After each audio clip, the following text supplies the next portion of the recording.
l'instant. C'est dense, évidemment, on va aller là-dessus en question, il n'y a pas de problème. Je veux juste rappeler, parce que c'est les crédits provisoires qui ont commencé et ça a donné lieu à 2 révélations. Je veux absolument parler de l'hôpital Maisonneuve-Rosemont. C'est honteux, là. On s'est engagé en 2023, grosse conférence de presse, ça va avoir lieu dès l'été 2024. On sait avec certitude de la part du CIUS que tout est prêt, il n'y a pas d'excuse. Hier, j'étais en crédit provisoire avec le ministre des Finances et je lui dis, pouvez-vous juste m'expliquer dans votre PQI pourquoi il y a des hôpitaux qui avancent puis qui sont en phase de réalisation, mais pas Maisonneuve-Rosemont, alors que c'est l'urgence la plus débordée au Québec, alors que cet hôpital-là tient avec de la broche, alors que lorsqu'on regarde le ratio de citoyens par médecin, infirmière ou ambulance, c'est l'Est de Montréal qui est le plus défavorisé de loin. Pourquoi avez-vous pris cette décision-là? Et il me répond, je ne suis pas au courant. Comme si le ministre des Finances ne parlait pas au ministre de la Santé pour dire quel projet on fait avancer, puis pourquoi, puis quel projet on fait, on rend immobile et pourquoi. Donc, c'est vraiment inacceptable. Comme vous le savez, ce n'est pas la première fois dans notre histoire récente que les citoyens de l'Est de Montréal sont traités comme des citoyens de seconde zone. Je ne l'accepte pas.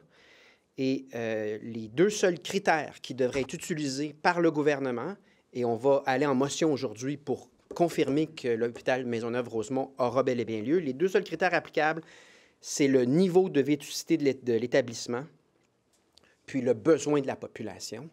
Et si des critères absolument électoralistes sont utilisés pour freiner un projet qui traîne depuis beaucoup trop longtemps, la CAQ va passer un mauvais quart d'heure parce que de notre côté, on ne laissera pas passer. J'ai l'impression que ce sera la même chose pour les oppositions. Je veux également souligner que pendant ce temps-là, il y avait aussi Pascal Paradis en crédit provisoire qui demande à la ministre de l'Économie, donc vos garanties dans Nordvolt, c'était pas vrai? Vous nous avez dit qu'on était en excellente position, qu'on avait des garanties. Il a nommé toutes les déclarations de l'époque.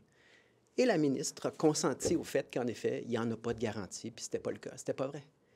C'est pas rien, parce qu'au niveau de la confiance et de la crédibilité de ce gouvernement, ça veut dire qu'à chaque fois qu'ils font des déclarations, c'est en fonction de la situation du jour et de la com du jour, mais qu'on ne peut pas se fier à la véracité de ce qu'ils nous disent lorsque ça compte. Sur Maisonneuve-Rosemont, vous pensez qu'ils attendent la campagne pour l'annoncer? Parce qu'hier, pendant les crédits de la santé, les crédits provisoires de la santé, M. Dubé a dit que, 1, il l'avait annoncé de façon prématurée, et 2, il ne savait pas exactement quand est-ce qu'on allait pouvoir l'annoncer, mais ce ne sera pas avant 2026. Puis ça, bien, ça donne que c'est une année électorale. Bien, c'est-à-dire qu'on s'était engagé à ce que ce soit 2024 pour le début des travaux, et l'annonce, elle a été formelle, elle a été faite par le ministre. C'est évidemment pas une excuse de dire, écoutez, je vous ai dit ça, mais en fait, j'avais aucune idée de ce dont je parlais. Ça se fait pas. Donc, le gouvernement a l'obligation de maintenir son engagement et non pas de transférer à plus tard. C'est l'histoire de l'hôpital Maisonneuve-Rosemont depuis des décennies, là. Et comprenons-nous bien, ils ont fait le choix dans d'autres circonscriptions à travers le Québec de tout de suite mettre de l'avant en phase réalisation des structures comparables. Parce que vous avez dit tout à l'heure, dans votre préambule, que vous ne vouliez pas que ce soit annoncé pour des raisons électoralistes. Alors, est-ce que vous croyez qu'on attend 2026, justement, pour présenter un gros projet comme celui-là en pleine période électorale? Je ne sais pas, mais ce n'est pas exclu non plus qu'on pelte au calendrier grec ce projet-là, compte tenu de calculs électoraux où d'autres circonscriptions ont des besoins et que peut-être le calcul électoral est plus payant à ces endroits-là. C'est pour ça que je dis, si on n'est pas électoraliste, votre annonce, elle est déjà faite, votre engagement, il est clair, les documents sont prêts, ils n'ont pas d'excuses et ils doivent procéder et on ne lâchera pas le morceau. Sur le projet de loi 94, les inquiétudes du Collège des médecins ce matin en ce qui a trait au port du masque des élèves dans les écoles. Les élèves auraient besoin d'avoir des autorisations pour porter le masque à cause de la loi. Comment est-ce que vous réagissez à ça? Bien, c'est le genre de clarification entre des choses très différentes, là. Un masque n'a rien à voir en principe avec un signe religieux, mais c'est le genre de clarification qui peut et doit être fait dans le cadre de l'étude d'une loi. Donc, justement, s'il y a une préoccupation à ce niveau-là, comment est-ce que ça peut être clarifié? Il y a du temps pour rendre ça clair. Sur les tarifs, Donald Trump va en imposer le 2 avril sur l'industrie de l'automobile, mais PACCAR, est-ce que vous craignez pour PACCAR? Est-ce que vous craignez pour les fournisseurs de l'industrie automobile au Québec? Bon, revenons à l'essentiel. Ça n'a aucun sens parce que, essentiellement, ce que les Américains sont en train de faire, c'est d'augmenter le prix de leur propre véhicule. Donc, sur le plan moyen-long terme, je ne vois pas comment ça va tenir. Ce que Donald Trump semble vouloir faire, c'est réussir à convaincre des constructeurs. On a vu Hyundai, je pense, il y a quelques jours, choisir les États-Unis pour produire en mettant de la pression avec les tarifs. Mais est-ce que ces tarifs-là sont durables? Est-ce qu'elles ont du sens? Non, parce que ce que ça va entraîner, c'est que des voitures américaines qui coûtent plus cher, donc on va moins en acheter, et plus les Américains également se comportent à l'échelle internationale comme ils ont choisi de le faire, bien, plus le consommateur aussi, s'il est devant une voiture européenne ou une voiture américaine, non seulement la voiture européenne va coûter moins cher, mais en plus, il y a un choix politique, là, on le voit avec Tesla notamment, là, mais il y a des impacts sur l'économie américaine qui sont prévisibles. Avez-vous peur pour Packard? Je n'ai pas de calcul pour chaque entreprise. Ce que je vous dis, c'est que ces tarifs-là ne sont pas durables et ils vont mener à d'autres négociations. Puis je vais juste finir le raisonnement, là. Ne prenons pas pour acquis que ce que Donald Trump a dit aujourd'hui va valoir dans une semaine.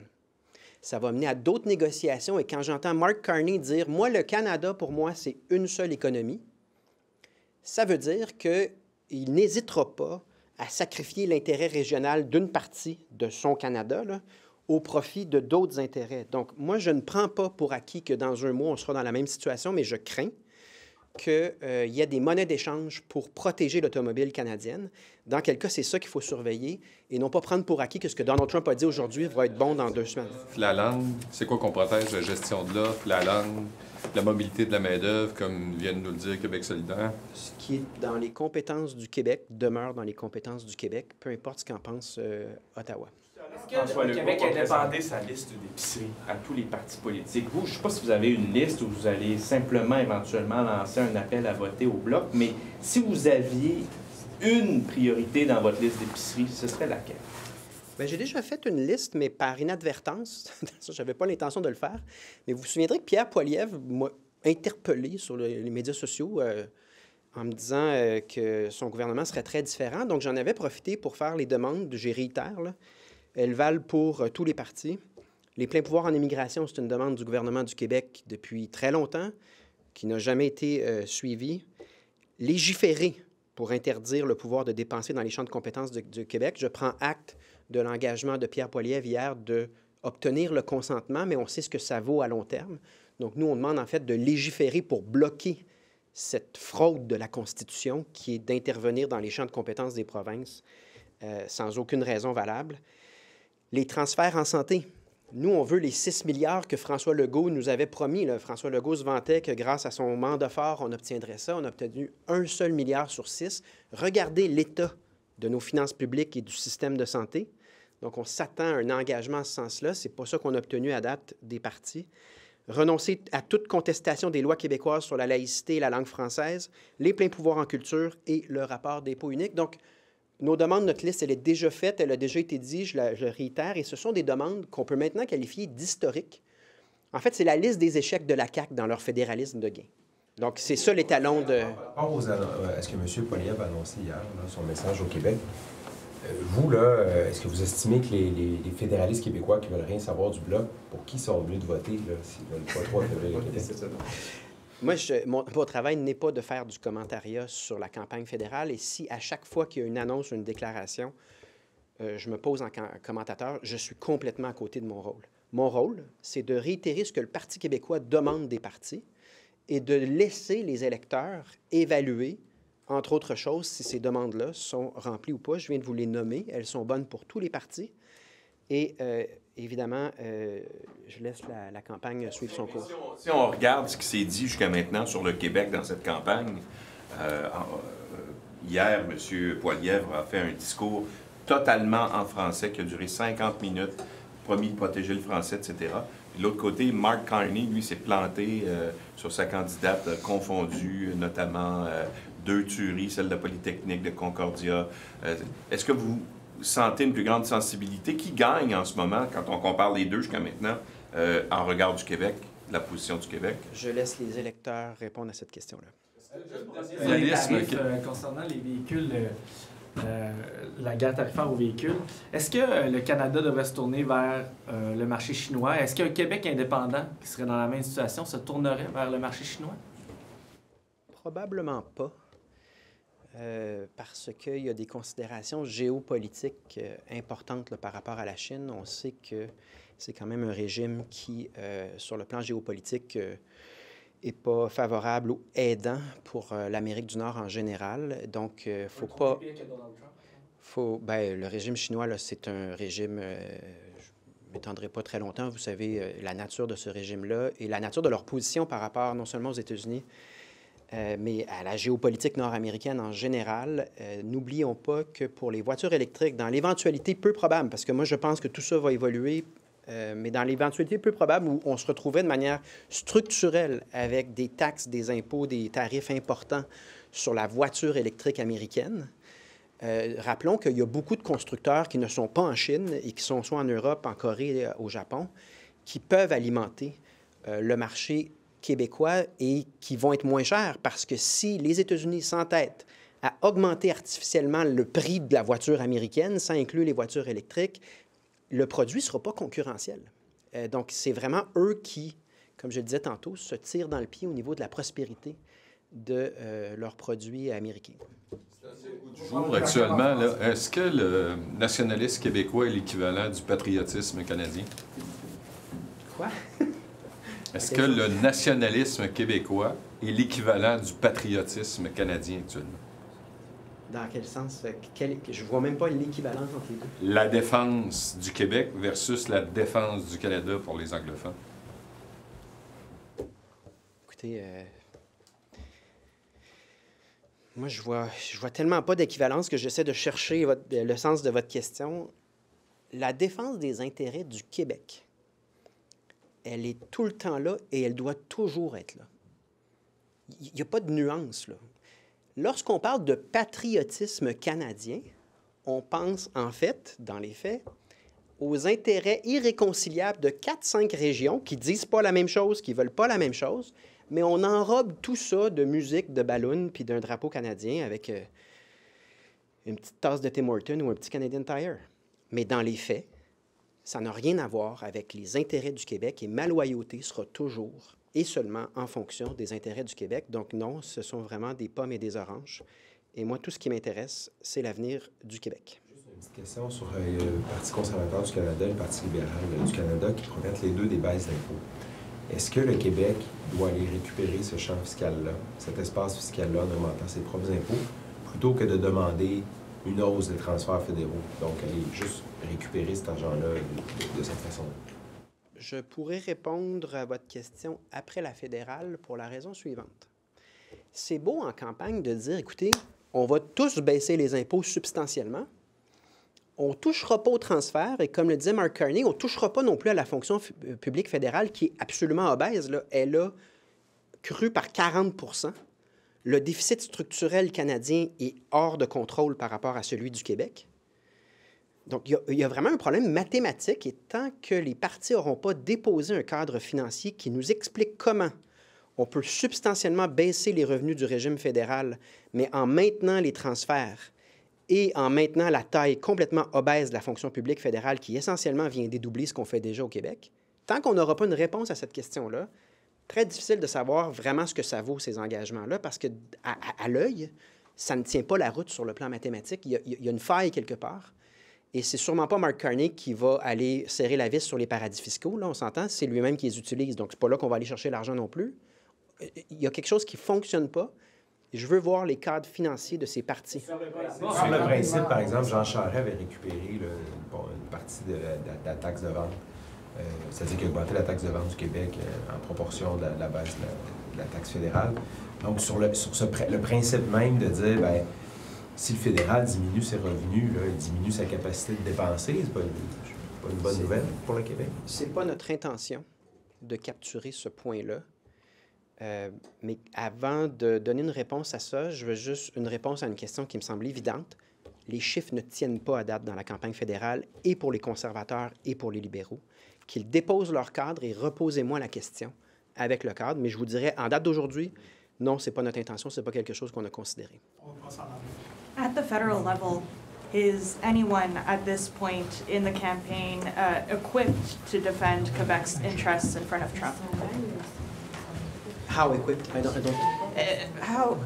Do you feel that anyone at this point has Quebec's interests at heart when it comes to negotiations with Donald Trump?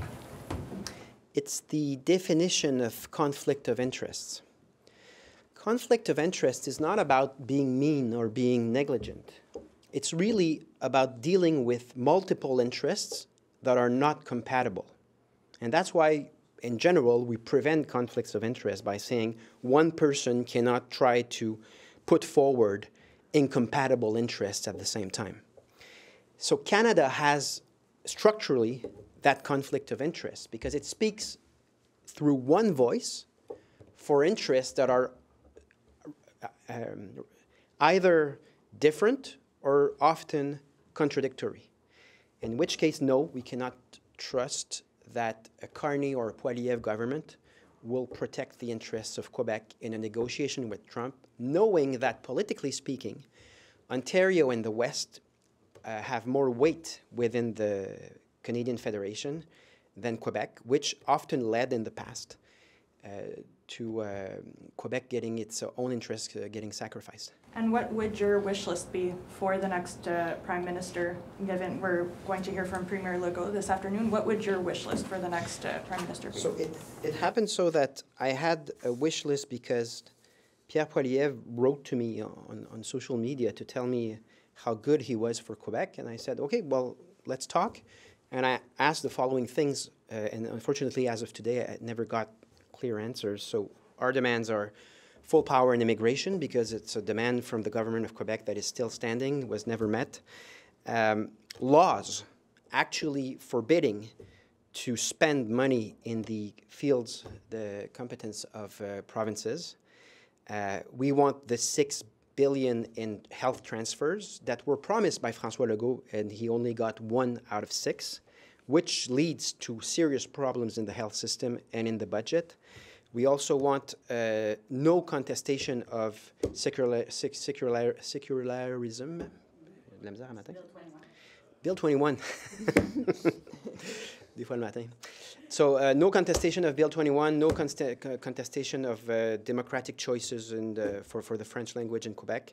We want full powers in culture and one and only tax report. All demands that have been standing for, many years now? Were never met by the federal government. So if we want to know who we're dealing with, we want answers to those questions because those demands have already been put forward by the current government, and they failed at each of them. So he wants to fast track, he said last night, his program for Quebec. He wants to fast track GNL Quebec. He's not going to give full power over immigration to Quebec, but he's pledging to cut the number of non-permanent residents. He'll respect Quebec's autonomy, and he'll invest in the third bridge between Quebec City and Lévis. No money for the tramway, so it doesn't make the cut. Well, it doesn't correspond to the demands I've made. My demands are still there, and are how many days until the vote? That should be April 28th. So we have more than a month. The demands are there. It's up for grab. Be the Premier's demands as well?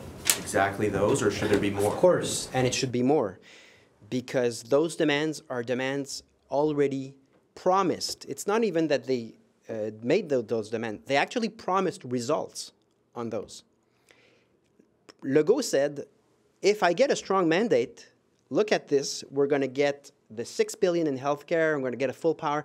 I need full powers in immigration. Give me the mandate and I'll go and get that. So he promised he would deliver. He delivered on nothing on that list. So of course he needs to get an answer during the election on those demands that have already been made.